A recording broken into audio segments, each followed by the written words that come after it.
All right. Welcome back to another episode of Leadership Live Talk with JJ Hardy and me, Chris Piankowski. If you're new here, the purpose of these live conversations every other Friday is that we bring you one leadership topic in 30 minutes. We're talking about specific tools, tactics, and procedures that you can put in place in your real life to make your leadership better and to help your business and your company grow and succeed. So, JJ, how you doing today? I'm here, man. Can't get any better than that. There you go. What about you? I'm good. Today is December 1st. So, we've been doing this for a couple months now. I can't believe it's, we've gotten through a few months of doing this and heading into yet another month. So, we like to say that we get better every time. I believe that we do. I think we are. I think our synergy has been good from day one. I mean, that first call that we had when we introduced ourselves, I personally don't like talking about myself, so that was a little bit weird. But everything past that has been wonderful, and it's great to link up with somebody who is on the same sheet of music, and it just helps conversations go so much better. Yeah, I completely agree. And I'm looking forward to, doing some big things in 2024 together, keeping this rolling for sure and seeing what else is kind of on the deck. Never know. You never know. So, hey, today's topic that we're talking about is delegation. It's something that is critical for leaders to know how to do.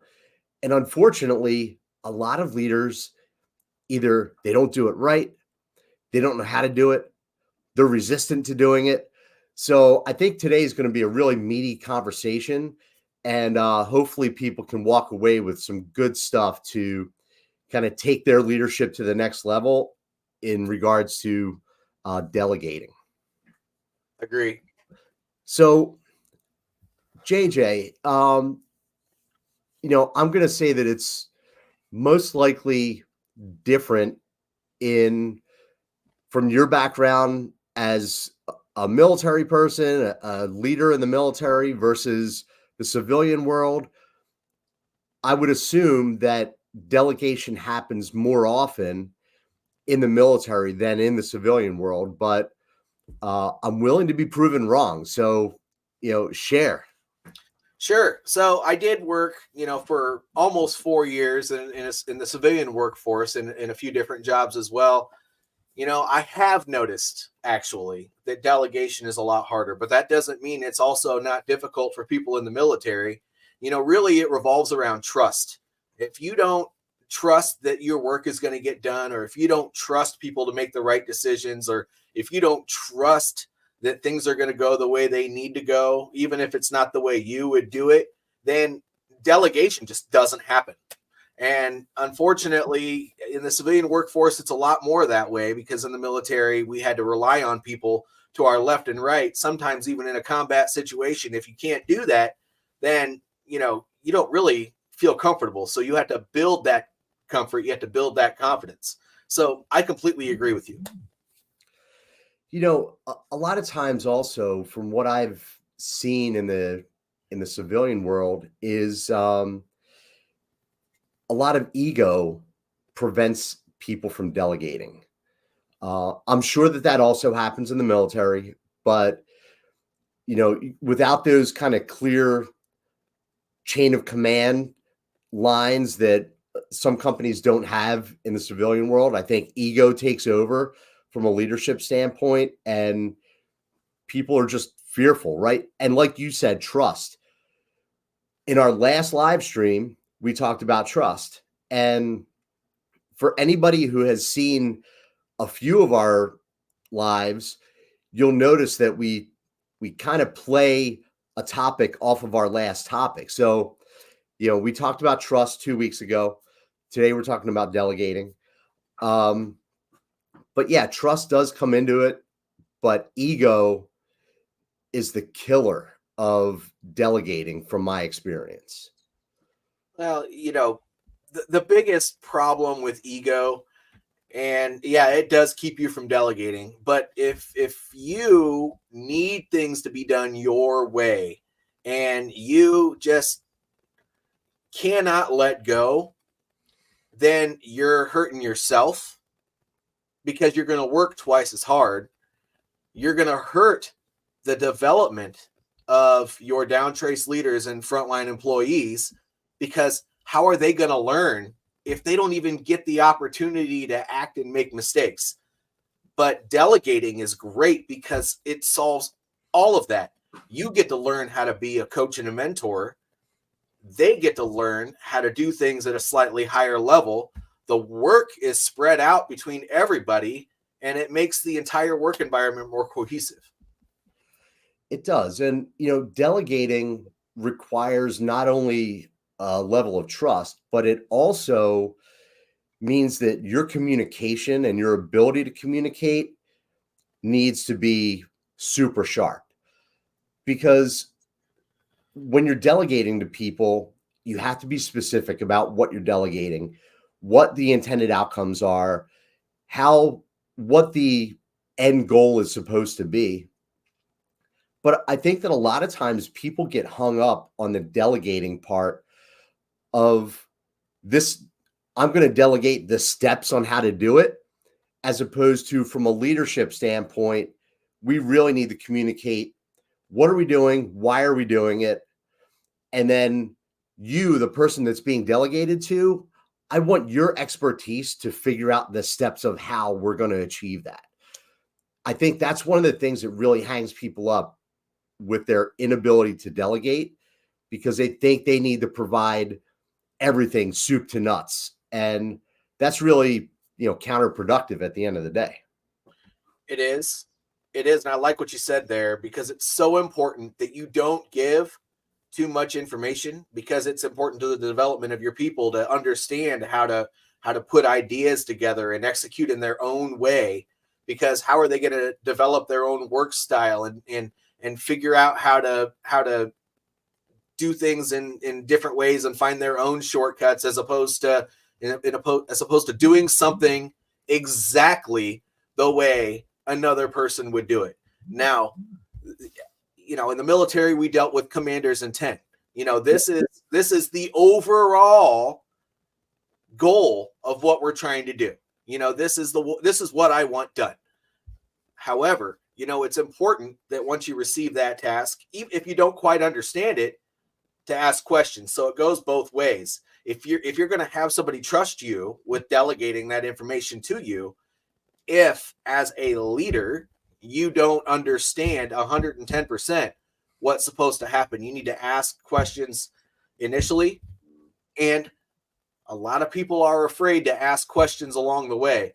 And, that is an important developmental fundamental, is to admit when you have shortcomings. And so the delegating is important from both standpoints. And I agree, clear and concise, because you don't want to bore somebody to the point where, they get that deer in the headlights look while you're talking to them.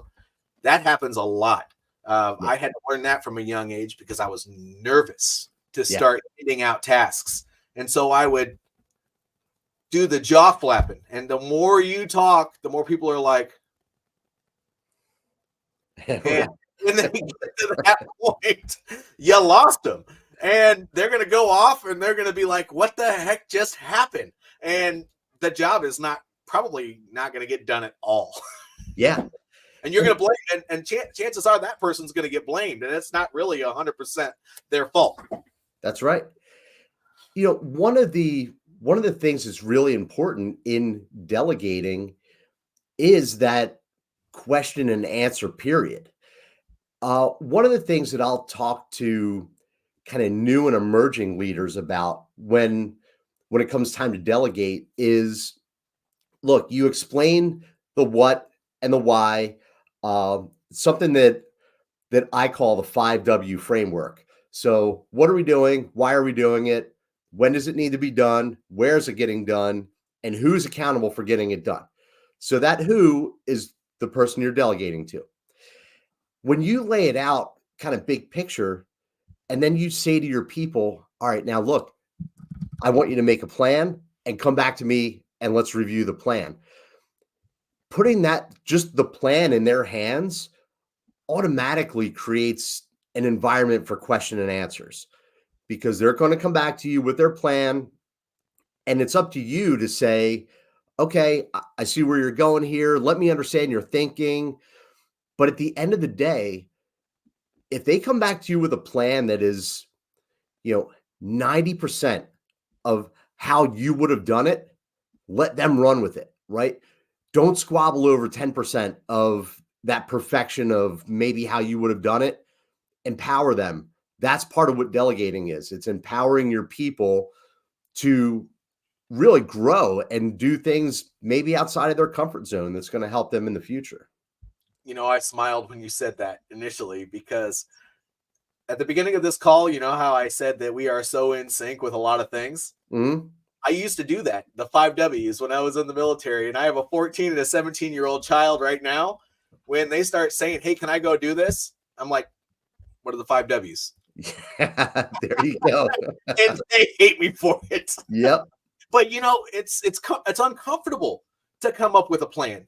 Yeah. And unfortunately, when there are a lot of moving pieces, whether it's in your home life or in your professional life, if you can get everybody that you work with to understand those 5 W's, it just makes everything so much easier for everybody, because you're building the mindset for everybody that they need to constantly collect data. And how are you supposed to learn and grow if you're not constantly collecting data? And it also teaches them to keep their ears open and only ask certain questions so that they can receive feedback from other people, not just listening to us as parents or us as leaders, flap our jaws, because we get sick of that. That's right. Yeah. I'd rather use these two things more often than this one thing. Yes. Yes. That's why God gave us 2 ears and 1 mouth, right? That's right.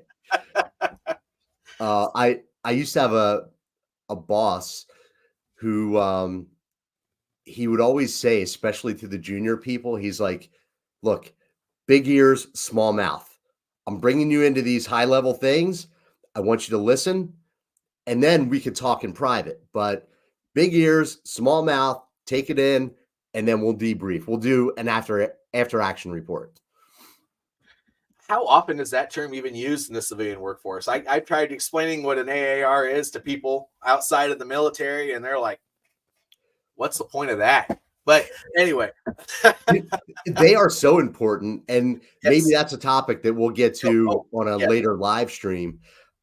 This particular boss of mine, earlier in his career, was part of the 20th Special Forces Group. So he had a background in a vernacular that was like, we're going to do an AAR. We're going to do these things. So I think we should have another call specifically about that at some point. Maybe that might be something good for shortly after the first of the year. Yeah. Anyway, yes, feedback is also important. When it comes to delegation, when you are building it with the entire team, and you're approaching it with the 5 W's, and you're constantly having people gather information. I still think, going back to my original comments at the beginning of the call, that you need to not only think trust, but you need to let your team know that there's that trust as well. Hey, look, I trust you to come to me with a plan. You need to trust your people to come to you with the plan. The 5 W's isn't always enough, but it's a good framework to get you started. That's what I've always said. Just a question for you. What are some other approaches that you've taken with your teams in the past to really support building a culture of delegation? So I came up with this tool that's been super helpful when I was leading teams, and also now that I'm working with leaders. And it stems from my love of cars, right? I'm a car guy. I'm not shy about talking about it, but it's something I came up with that's called the leadership traffic light. So, driving down the road, you got your red, yellow, green. And when you're delegating, you get everyone on the same page. And the way that those colors break out is if something's green, it's business as usual. You don't need to get the leader involved. You're just doing what you're supposed to be doing. If it's yellow, that means proceed with caution. It needs to be on your leader's radar, or as the leader, it needs to be on my radar, knowing that something may happen, but no action is required of me. If it's red, then that means the leader needs to be involved because something imminent is happening and it requires them to be involved. So I've used this really successfully with people that have been micromanagers in the past. And it's like, look, let's set up what it means to be red, yellow, and green for you and for your team. Let's communicate that so that everyone's on the same page of when do I have to get JJ involved? When do I just do what I'm supposed to do? And when do I just need to get something on his radar? So people can understand the concept of a traffic light, right? Go, proceed with caution, or stop. So I've just transitioned that into kind of a leadership tool, and it's worked out really well because it's defined and everyone is comfortable. They trust that, all right, you know the parameters and you know the trigger points of escalation. That's fun. That's a really good idea. Again, that's another thing that resonates with me because we use statuses for everything in the military. And it's important to do that because, when things start ever changing, you need to know when things have gone too far to the good and too far to the bad, because you want to keep things usually at an even keel so that as you're moving forward, you don't lose momentum or come to a stopping point without actually having a conversation about it. That's But right. with delegation, I can see how that would be useful as well, because I always used to talk to people about, it's very important when building trust with your teams to keep everything at the lowest possible level. So when you start saying red, yellow, and green, in my mind, that I think most times that's going to be red, because you really want to make sure that you're handling things with your people as much as possible, so that, for some reason, and this comes from a mentality of war and all this other stuff, but if for some reason your supervisor was to leave that position, or I guess in the military, if they were to get, taken out or whatever the case, for whatever reason, they're not there anymore, you can operate independently with your team. And that's another reason why delegation is so important. It's each one of your smaller, the teams that your supervisors are leading, and each one of the teams that the manager and the director, all of those teams should be completely independent of one another, but still come together to have conversations on how they can support the bigger level mission. Yeah. And so one thing that I used to do on a regular basis, and coming from a leadership trainer and coach, it should mean something to the audience, but it's very, very important. I'm not promoting myself when I say this, but we would have regular professional development conversations on how to delegate, how to utilize different members of the team certain ways, the different strengths and weaknesses of the people on our team, so that we can start shifting other people around to different positions, and teaching the principles that we need to know, so that if for whatever reason a decision needs to be made, all of our downtrace leaders are as informed as they can possibly be. And collaboration is important no matter what. Delegation is an art and a science. And that I completely agree with you about training specifically on delegating, because so many people think that delegating is like, I tell you what to do. No, that is not delegating. That's giving orders, and people don't like to be ordered around. Delegating is providing guidance, is providing goals, and letting your people figure out the steps to achieve those goals. So that's where a lot of people get it wrong. It's not giving orders, not marching orders. It's, hey, we're all here to accomplish the same thing. This is your expertise. This is your expertise. These are the things that you're going to be held accountable for. Now let's rock and roll. Since I've entered the civilian workforce, I've noticed that it makes people uncomfortable when they are trying to give out the exact minutia of a task to you. And I look at them and I tell them, hey, look, all you got to do is point me in the right direction with my team and let me go. They just go, just thinking to myself, why is that so weird? Right. Well, it's weird because of exactly what you're saying. People are used to having to spell it out in construction paper and crayons for their people instead of developing a culture of delegation, of leadership, of helping everybody else learn and grow together. And that's really what delegation is all about. You want an entire team full of people that are willing to just be given a task with a goal and run with it. Yeah, that's so many people as leaders have a hard time giving up control, giving up perceived control. I want to put an asterisk next to that perceived. Yes. Because at the end of the day, you as a leader are in control or should be of the things that your people are doing. But you don't have to have your hands in everything. And that's the misconception that a lot of people have. It's like, oh, as a leader, I need to have my sleeves rolled up. I need to be in there. There's a time and a place for that.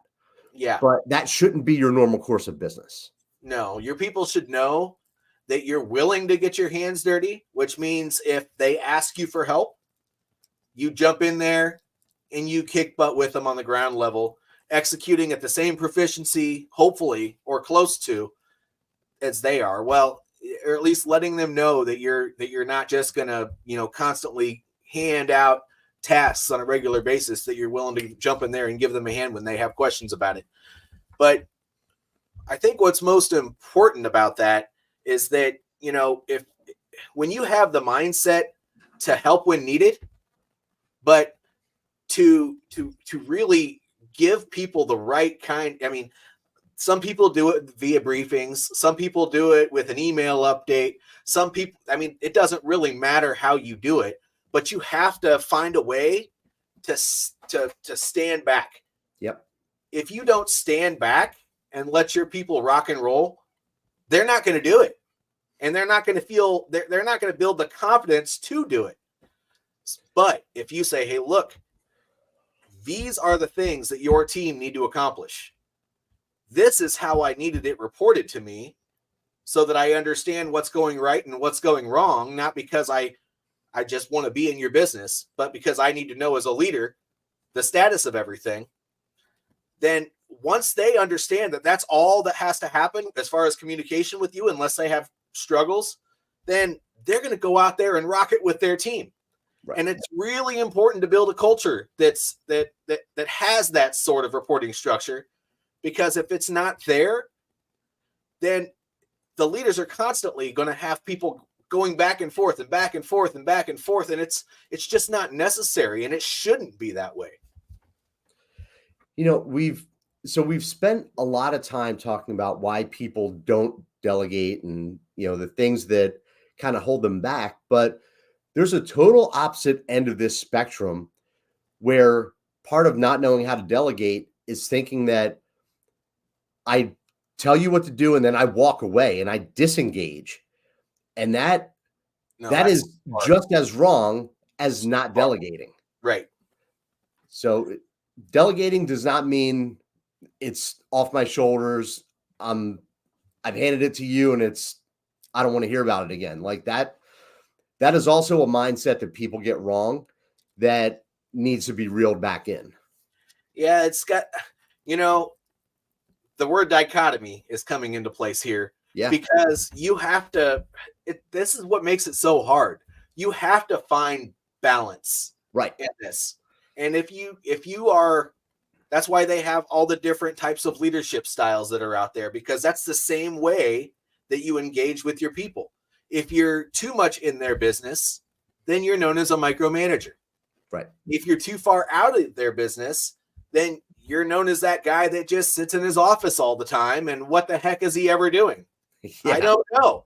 I've never seen JJ out on the floor. Right. Well, you don't want either one of those things. However, I think it's important in the regular scheme of things to have that reporting structure. But you're right. You don't disengage with your teams or team. You are out there talking to them on a regular basis, but it doesn't have to be about the minutia of the work. You can be getting to know your people, asking them if they need help with what's going on, and not jumping in there and being that jerk that needs to be in control of everything, spending a few minutes with your team members and then moving on. And it's the same way in a remote environment. I mean, your people don't want you blowing up their workstation every 5 minutes trying to do a conference call or get on the phone with them or whatever. It's the same way. You check in with them. I think it's important to have a check-in every day. But whatever that looks like for you and your team, it's important to continue that.